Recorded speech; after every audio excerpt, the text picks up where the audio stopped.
giveaway. They gotta have RF signature.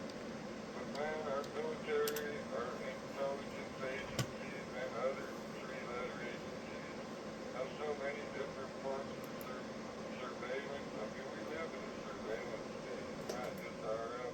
They got radar, they got thermal, they got sonic imaging. I mean, it's probably even more than that. X-ray. Heck, back in the 80s, we had satellite technology that the cameras could read the date on a dime laying on the ground. So for them to say they don't know what it is, I don't believe it for a second. And there's a lot of other things, not just these drones. I mean, and the UAPs, UFOs. There's a lot of other things. 2001 to 2009. The government doesn't want us to know. I'm wondering if it. Eric brought the question up. If it can do 100 watts continuous. I think it has a full duty cycle final. Let's look up this user manual they got linked in here. That's awfully nice of them. Wow, that's a nice manual. It has a faithful reproduction of something. Hold on. Okay, this is a really nice manual. Boy, I don't even think this is like scanned. This is like straight from icom. You see all the scanned ones that are really bad, but they got some radio club that always puts their name on them. But this is color. There's green. There's the actual color display. It's actually what it looks like. Anyway, we want to see here probably specifications. But sometimes it'll be under the transmitter and all that other stuff.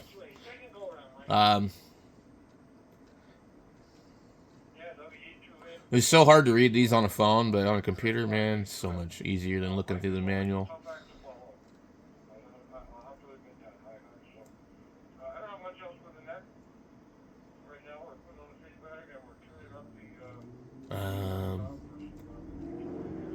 SM20. Interesting.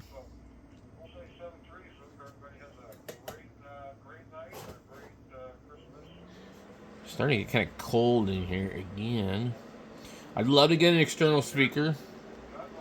I'm actually probably going to be getting rid of a bunch of radios soon. If I had to move or something like that, I don't even want to be in that position.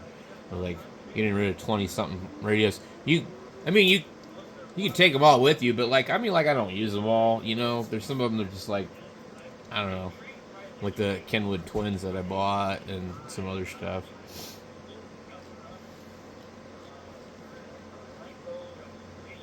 Microphone equalizer. There's some good information in here. I really haven't sat down and read it or spent the time. I've looked at it a few times. I don't have the actual paper manual for mine. I bought mine along with the 756 Pro from some guy that said he was a real estate agent and or something like that. And he got it from somebody he knew. So I bought them both. Anyway, he had a bunch of other stuff and he just wanted too much money for all the other stuff. And one of the power supplies was like nicotine covered. The radio was pretty bad too. I'm trying to remember which one was the worst. They were both pretty bad.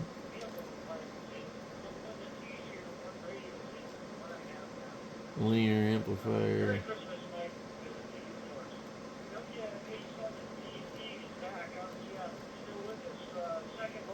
So, somewhere in here,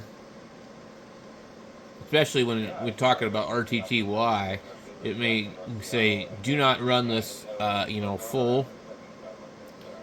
I'm trying to... Okay, transmitting.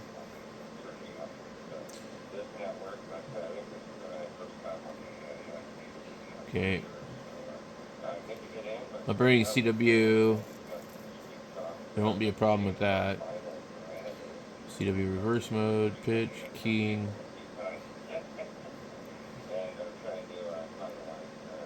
I think it has a memory carrier in it too.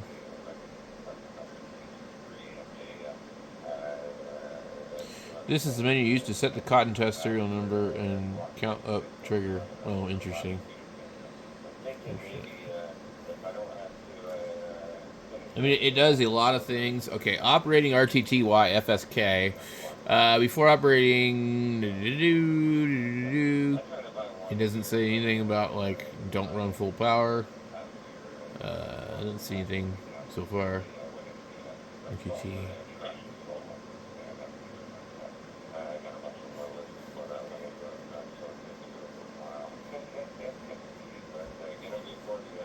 RTTY Twin Peak filter.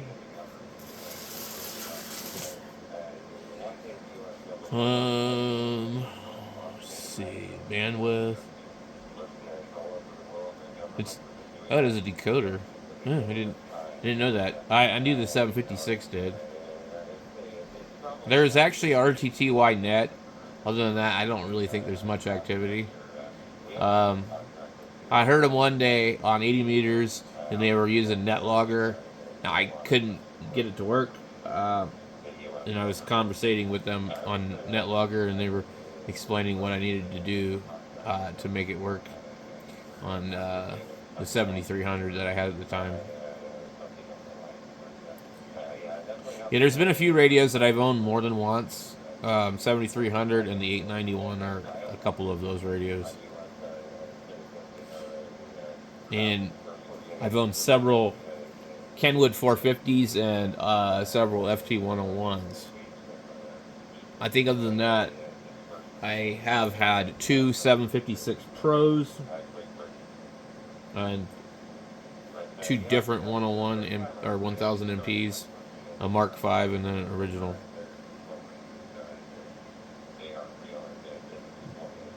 So I've owned some things more than once.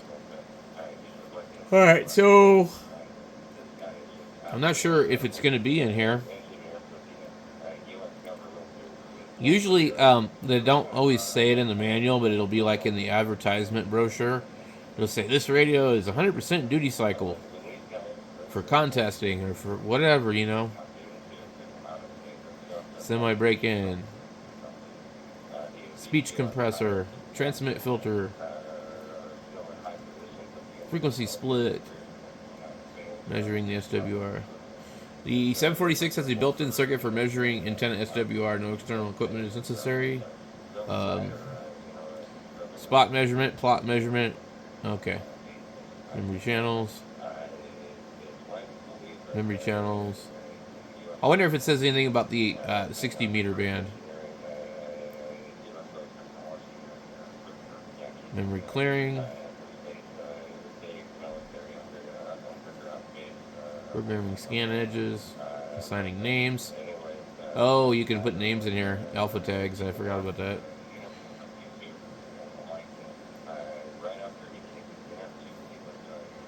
Interesting. So, let's see. So it says packet AFSK.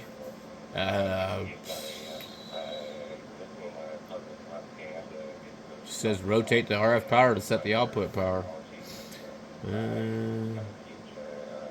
Nothing saying don't do this or don't do that. Data transmission speed. So apparently on most of these radios, the handle was optional. Like, come on, man. You can't put a damn handle on the thing? And they didn't come with a voice synthesizer? And they didn't come with a high stability unit? Like, what? That's ridiculous.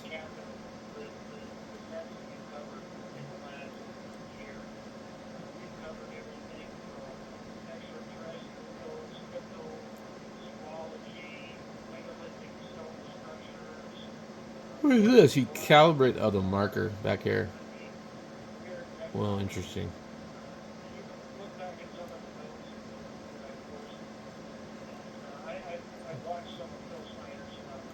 Command tables, control command, specifications. Okay, so if it's not in here, we're probably not going to find out.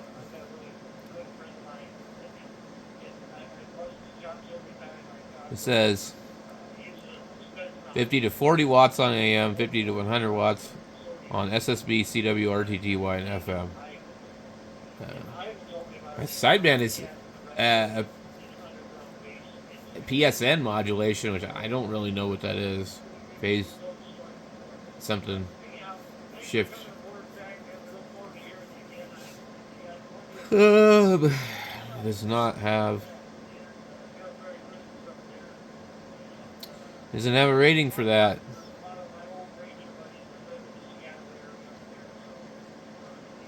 Okay.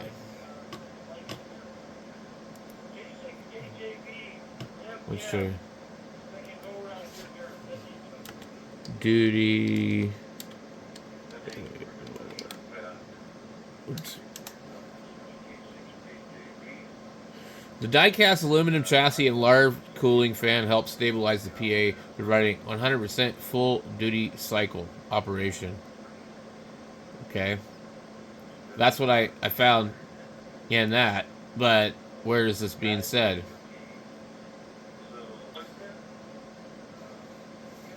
Okay.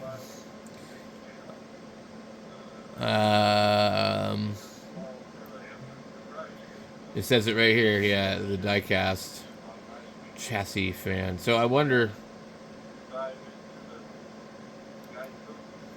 is that per like icom or? I mean, because anybody could have wrote that.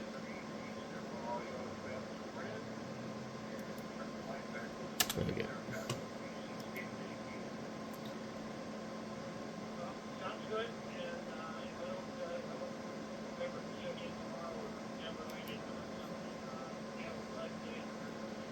Okay, I'm looking for.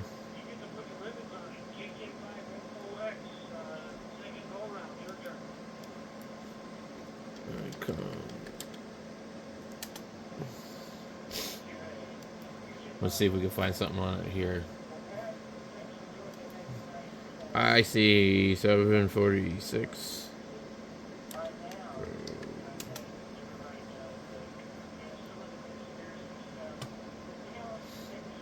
Non-supported products repair support. Firmware. Manual.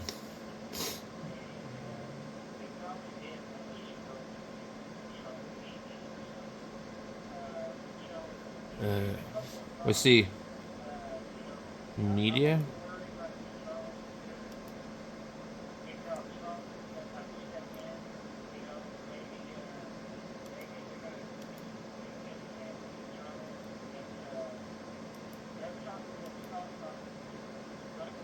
So anyway, icom didn't have anything.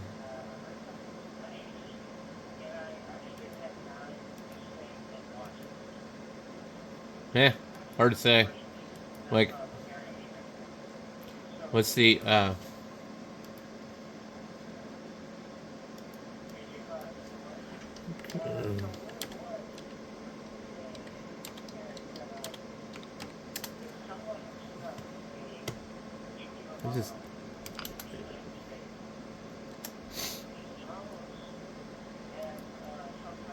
Let's see if we can find an ad for it.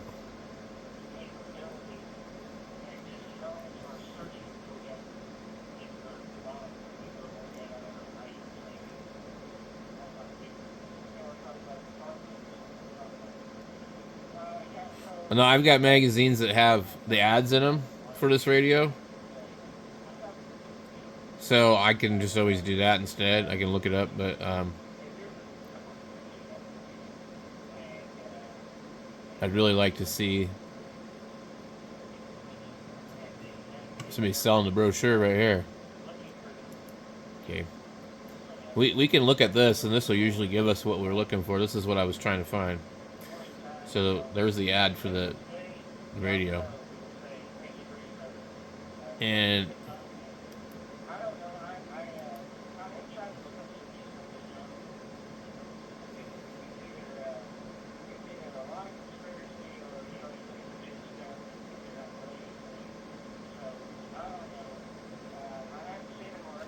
okay, well, they don't show more than one picture, so it doesn't really do me any good.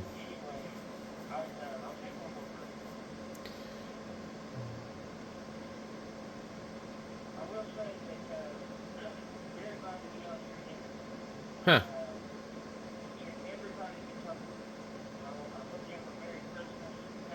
Whose is this? I hope this isn't mine.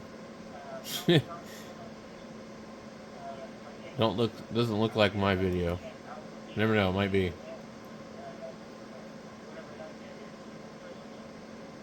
VE3FAL.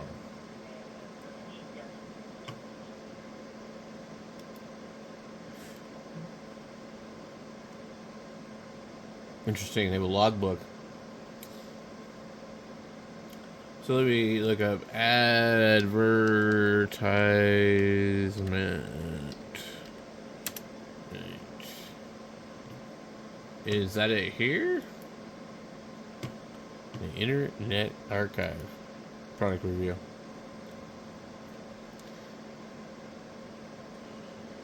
Kind of hard to read.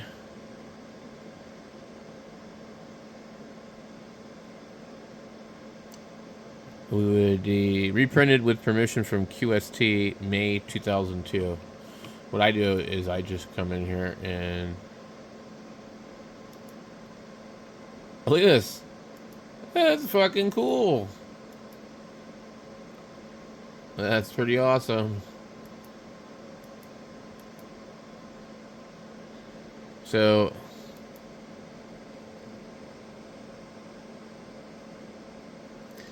I wonder if there's a way to I might have the May 2002. Hold on. This would be funny. So I think I have that May 2002. I'm gonna have to look and see. I think I do. But I'm just trying to find the damn brochure that would say, hey, this radio will do this or this or this, you know. Here is K5ND radio with a picture of it kind of here. S&P, search and purchase. I've been searching for a rig to use for some time with 6 and 2 meters. I think I've read this before.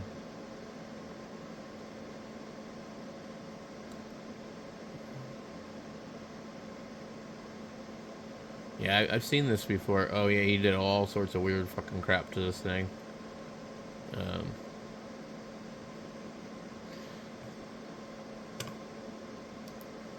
So I'm pretty sure though that it's 100% duty cycle, and you more have to worry about the ic746pro chip on it than anything. But it's one of those radios that you could totally probably get rid of everything else and have just that radio. You'd have to make some compromises, but I mean, realistically, how much do you really need? This is pretty cool. If I could just make this page like a little larger, let's see. Okay.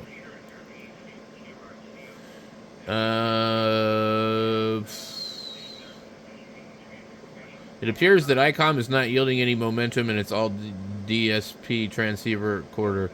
Quick on the heels of the all DSP 756 Pro 2 comes what might be called the economy model, the 746 Pro, also a DSP filters only transceiver. By and large, we hailed the original 746 September 1908 as a transceiver that had plenty to offer serious and casual operators alike. When my brothers were looking to break out of the vacuum tube era, he picked up a 746 and has been extremely happy with his choice. But for optimum performance, the original 746 required optional and pricey crystal filters. With the 746 Pro, you can at least save the trouble and expense of filtering up the radio. In addition, you'll end up with a lot more flexibility and features for merely available only on the more expensive 756 Pro and Pro 2 models, and even some not available at all till now. Even with them sitting side by side, it takes a keen eye to distinguish the original 746 from its Pro update. The outward changes are pretty subtle, only revealed by close inspection inside the box. However, ICOM has grafted DSP filtering onto the already capable 746 framework. The result is a gratifying. Not only did ICOM end up making a good box better, they added a few unique features to boot. Let's zoom in the new 746 Pro and see how ICOM again has raised the bar for the competition. A poor man's 756 Pro 2. The original 746 represented the next logical step after their innovative and extremely popular ICOM ic746 compact mobile transceiver series. For the 746, ICOM bundled HF plus 6 meters and 2 meters in a desktop package with a big display screen and lots of creature comforts. It recalled ICOM's top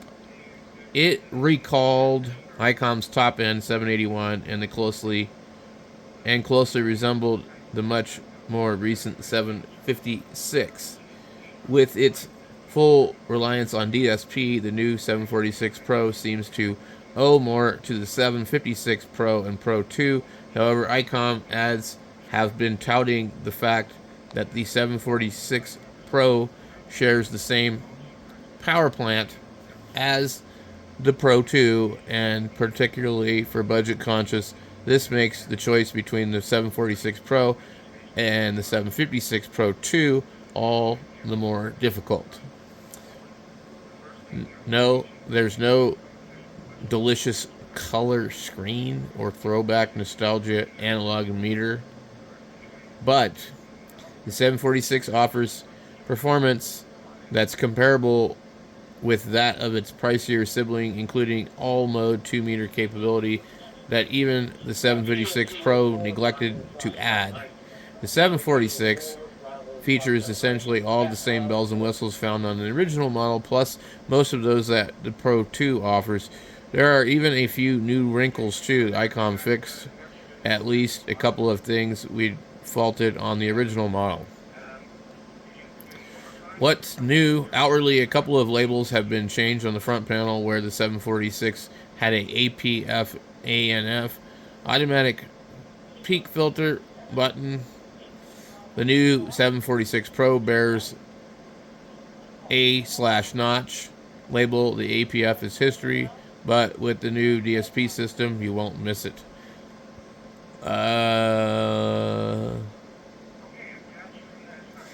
Let's see. I'm not going to read the whole thing. I'm just trying to see. 746 incorporates several niceties we soon won't be able to live without. Includes the enhanced transmit audio tailoring and receive audio equalizer of sorts, and adjusting the noise blanker and SWR plot and sharp and soft filtering shapes we first saw on the 756 Pro 2, plus excellent DSP noise reduction and auto and manual IF level DSP notches. A lot of the 746 basic remains unchanged. If blah blah blah, blah something. What I want to see is to say anything about the transmitter. In San Jose, California, I'll be in and out and monitoring. First time I've checked in here, so I'm just going to be quiet and listen. Side by side, of course, we had to see how the 746 Pro stacked up against the original model, as well as how it compared to the 756 Pro 2, which it shares much in common. That was an interesting exercise. It was confusing too, because not all of the Pro models have the same features. The original 746 incorporated limited DSP functions. Blah blah blah blah. If you have a manual and automatic notch filters, just as on the 756 Pro, the Pro 2, they were AF level DSP on the 746. A variable noise blanker level, it lacks. I don't know, they're not making any sense here. This article is hard for me to read the way they wrote it. The ability to select a transmitted passband filter, you can pick 2.8, 2.4, or 2.2, depending on your operating style. Adjustable transmit audio, treble, and bass response. This is something we enjoyed on the 756 Pro. And they're just going into a bunch of crap about much of nothing. Okay. Transmitter dynamic testing. Oh, here we go. Spurious submissions. Transmitter receive turnaround time. Transmitter blah blah.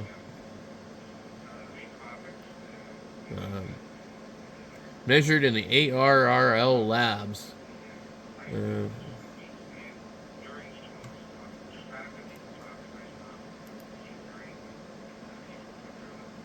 Let's see. It doesn't really get into depth on it. So anyway, but we've seen the other site saying that it is, in fact,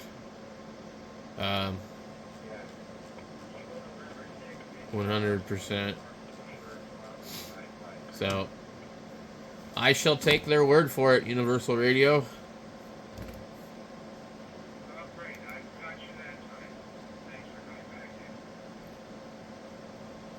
So this is probably quoted straight out of some ICOM advertisement that we can't find anymore.